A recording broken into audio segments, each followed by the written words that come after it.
ان لوگوں نے خانہ کعبہ میں بیٹھ کر اسلام کی 3 اہم شخصیات کو قتل کرنے کا منصوبہ بنایا۔ پلان کو عملی جامہ پہنانے کے لیے تینوں وہاں سے نکل پڑے۔ ایک منصوبہ ساز مصر کو چل نکلا، جبکہ دوسرا شخص دمشق کی طرف کوچ کر گیا اور تیسرے شخص نے کوفہ کی طرف سفر شروع کر دیا۔ آخر یہ 3 لوگ کون تھے اور یہ اسلام کی کن 3 اہم شخصیات کو قتل کرنا چاہتے تھے؟ کیا یہ اپنے مقصد میں کامیاب ہو پائیں گے؟ ان سب سوالات کے جواب ہم آپ کو آگے چل کر دیں گے۔ دوستو، یہ کہانی کا کلائمیکس نہیں، یہ واقعہ تاریخ کے دھارے کو نہ صرف موڑ دے گا بلکہ امت کی قسمت کو پلٹ کر رکھ دے گا۔ یہ ایسا واقعہ تھا جس کی وجہ سے آج تک ہم دہشت گردی کا شکار ہیں۔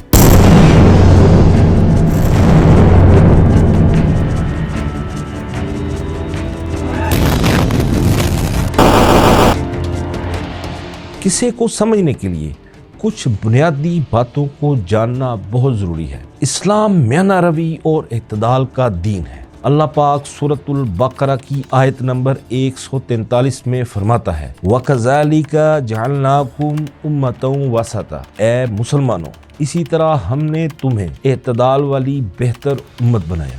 یہ اعتدال فکر و نظر میں بھی ہے اور عمل و کردار میں بھی۔ یہی اسلام کا وصف ہے۔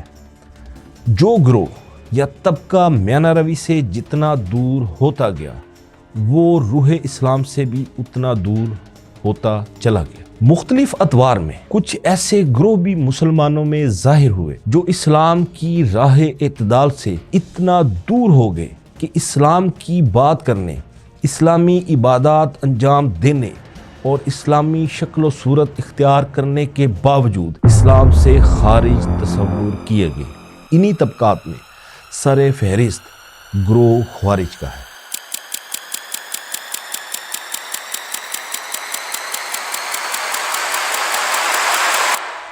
خوارج کی ابتدا نبی کریم صلی اللہ علیہ وآلہ وسلم کے دور میں ہی ہو گئی تھی، لیکن حضرت عثمان غنی کے دور میں اس گروہ کی فکر پروان چڑھی اور پھر حضرت علی رضی اللہ تعالی عنہ کے دور میں فتنہ الخوارج کا عملی ظہور سامنے آیا۔ اللہ نے قرآن حکیم میں کئی مقامات پر ان خوارج کی طرف اشارہ فرمایا ہے اور حضور نبی اکرم صلی اللہ علیہ وآلہ وسلم نے بھی کثیر احادیث مبارکہ میں ان کی واضح علامات اور عقائد و نظریات بیان فرمائے ہیں۔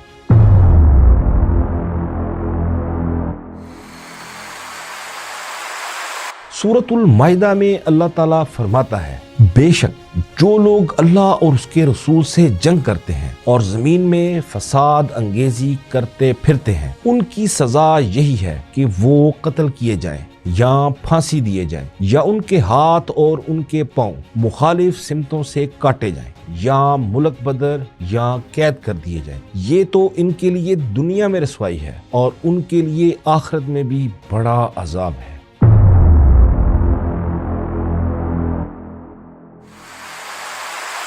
حضرت علی سے روایت ہے آپ صلی اللہ علیہ وآلہ وسلم نے فرمایا میری امت میں ایک گروہ ظاہر ہوگا، وہ ایسا خوبصورت قرآن پڑھے گا کہ ان کے پڑھنے کے سامنے تمہارا قرآن پڑھنے کی کوئی حیثیت نہیں ہوگی اور ان کی نمازوں کے سامنے تمہاری نمازوں کی کچھ حیثیت نہیں ہوگی، ان کے روزوں کے سامنے تمہارے روزوں کی بھی کوئی حیثیت نہیں ہوگی۔ وہ یہ سمجھ کر قرآن پڑھیں گے کہ وہ ان کے حق میں ہے، حالانکہ وہ ان کے خلاف حجت ہوگا۔ نماز ان کے حلق سے نیچے نہیں اترے گی، وہ اسلام سے ایسے خارج ہوں گے جیسے تیر شکار سے خارج ہوتا ہے۔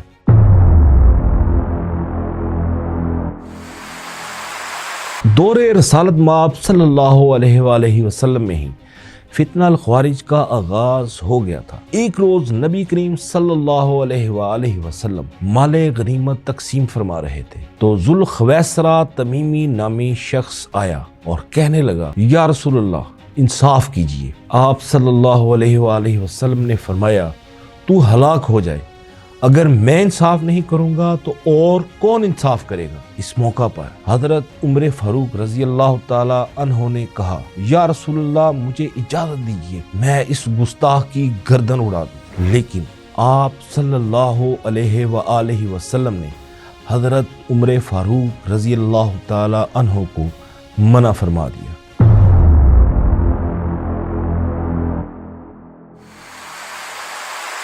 حضرت علی رضی اللہ تعالی عنہ نے جنگ صفین کے موقع پر ثالثی کا راستہ اختیار کیا تو آپ کے ساتھ شامل ایک گروہ الگ ہو گیا۔ یہ امت کا پہلا گروہ تھا جو باقاعدہ طور پر خارجی کہلائے۔ خوارج کا کہنا تھا کہ اللہ کا حکم انسانوں کی ثالثی سے بالا تر ہے اور کسی انسان کو یہ اختیار نہیں کہ وہ اللہ کے حکم کو رد کرے یا اس کے بارے میں فیصلے کرے۔ اسی وجہ سے خوارج نے حضرت علی سے اپنے تعلقات توڑ لیے اور حکومت کے خلاف بغاوت کر دی۔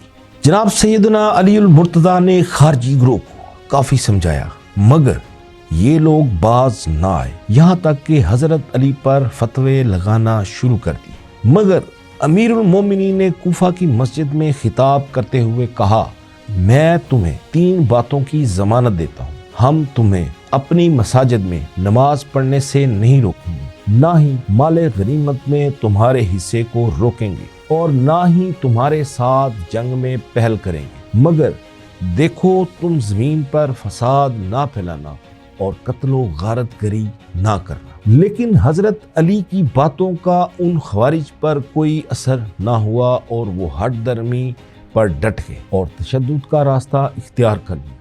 حضرت علی کو بہرحال ان سے جنگ کرنی پڑی۔ 4000 خوارج جو ہیں جنگ نہروان کے اندر قتل ہوئے اور پھر خوارج کی تکفیر پر امت کا اجماع ہوا کہ وہ دائرہ اسلام سے خود خارج ہو گئے۔ خوارج نے کفر کے فتوے بانٹنا شروع کر دیے، جو بھی ان کے خیالات اور نظریات سے اختلاف رکھتا اس پر کفر کا فتویٰ داغ دیتے، گناہ کبیرہ کے مرتکب مسلمانوں کو بھی کافر قرار دینے لگے۔ گناہگار مسلمان ہیں ان کو اس طرح ڈیل کرنا جیسے کافر کے ساتھ بھی نہیں کیا جاتا، کافر سمجھنا، مباح الدم، ان کے خون کو حلال سمجھنا، اپنے مقاصد کے لیے، اپنے فلسفے میں، اپنے نظریے میں، اپنی نیت میں، اپنے پوائنٹ آف ویو سے مسلمانوں کا قتل عام کرنا، یہ نظریہ امت محمدی میں سب سے پہلے وہ خوارج کا تھا۔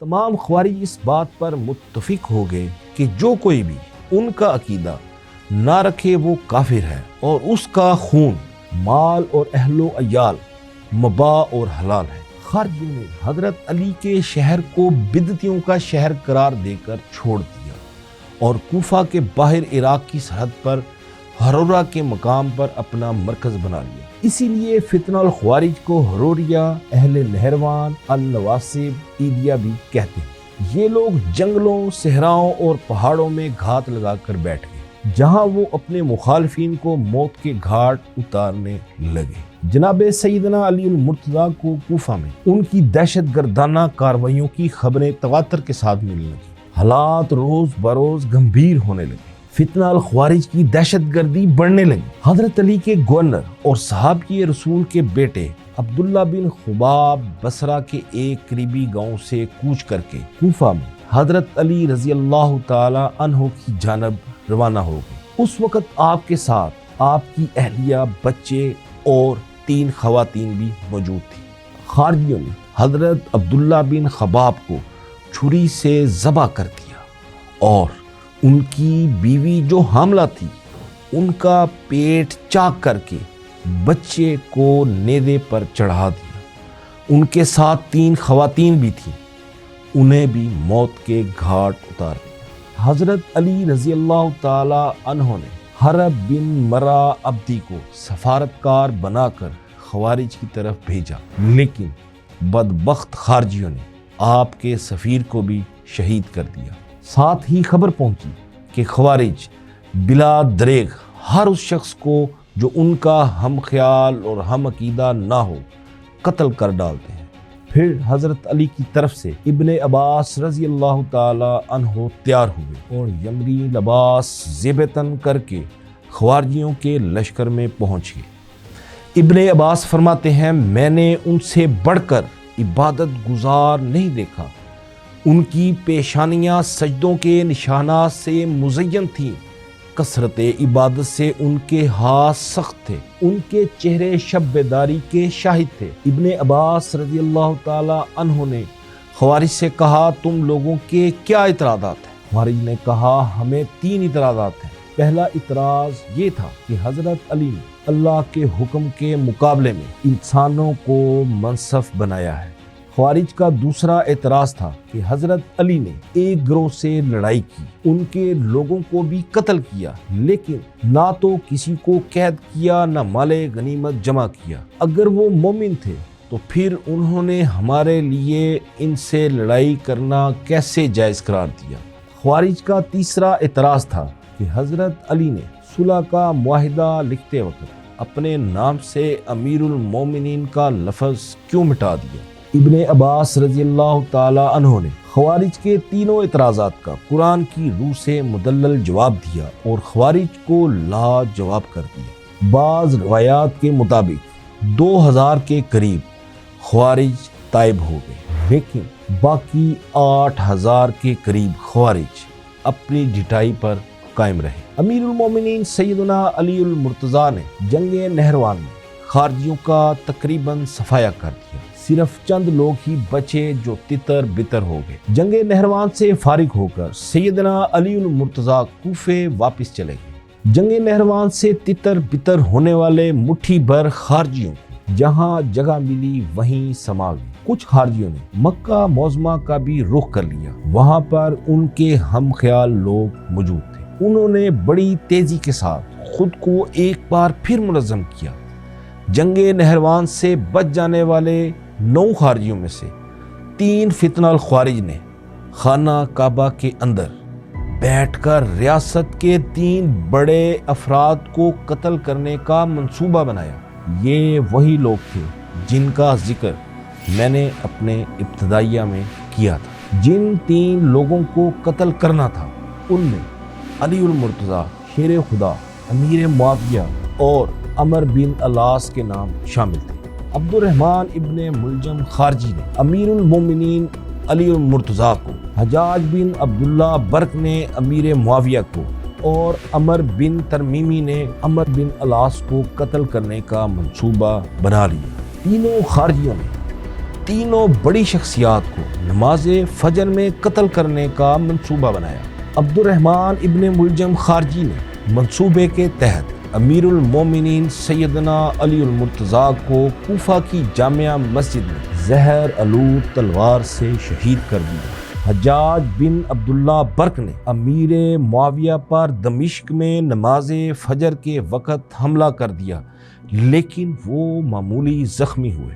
عمر بن تمیمی مصر میں حملے کے لیے تیار تھا، لیکن عمر بن العاص بچ گئے کیونکہ وہ اس دن خوش قسمتی سے نماز فجر پڑھانے کے لیے مسجد میں نہیں آئے تھے۔ فتنہ الخوارج کی اسی فتنہ انگیزی نے امت میں آگ لگا دی۔ اس آگ میں مسلمان آج بھی جل رہے ہیں۔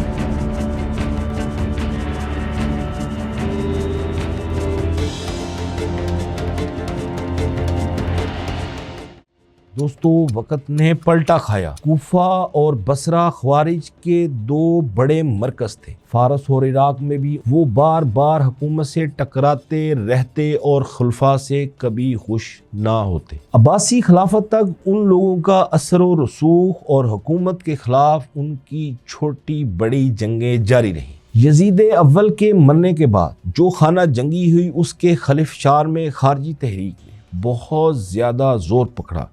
جب اموی عہد کے آخر میں مرکزی حکومت میں انحطاط آیا تو خوارج نے دوبارہ قتل و غارت گری شروع کر دی۔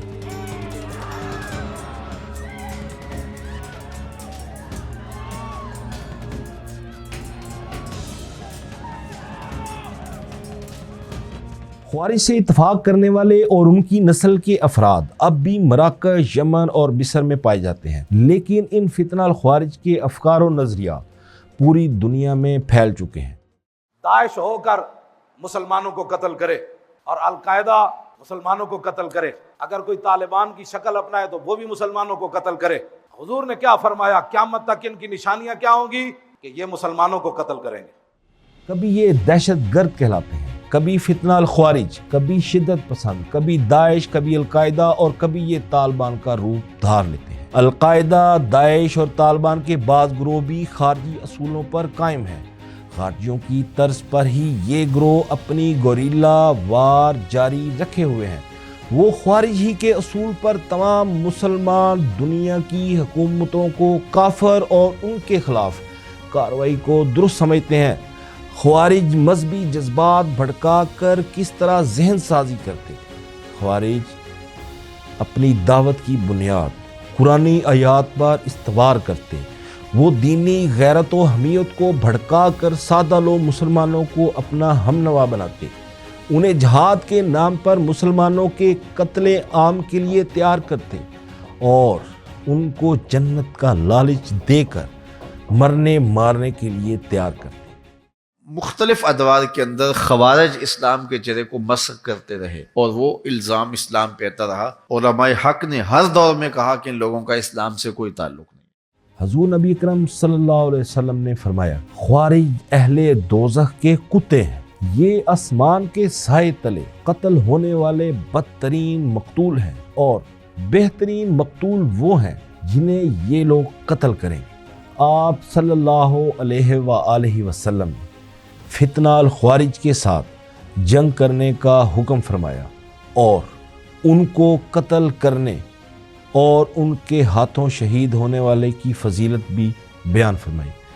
رسول اکرم صلی اللہ علیہ وآلہ وسلم نے فرمایا، آخری زمانے میں ایسے لوگ نکلیں گے جو کم عمر، ناپختہ ذہن اور عقل سے کورے ہوں۔ وہ بظاہر لوگوں سے اچھی باتیں کریں گے مگر دین سے یوں خارج ہوں گے جیسے تیر شکار سے خارج ہوتا ہے۔